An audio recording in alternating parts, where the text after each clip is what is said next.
great things for them. Well, the Lord has done great things for us. Well, we are glad. Turn again our captivity, O Lord, as the streams in the south. They that sow in tears shall reap in joy. He that goeth forth and weepeth, bearing precious seed, shall, check this out, doubtless come again with rejoicing, bringing his sheaves with him. Can you say that?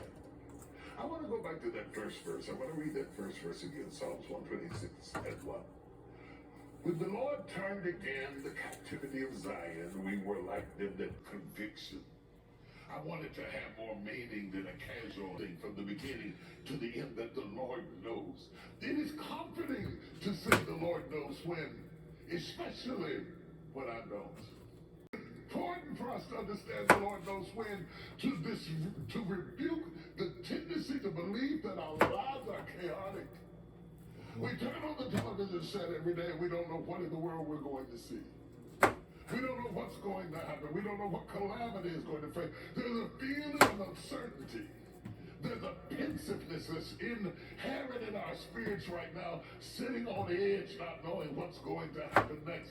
To know and to remind yourself that God is omniscient and that God has a plan and he has a schedule and he has a sequence and he has a structure gives comfort. He shares it with me or not.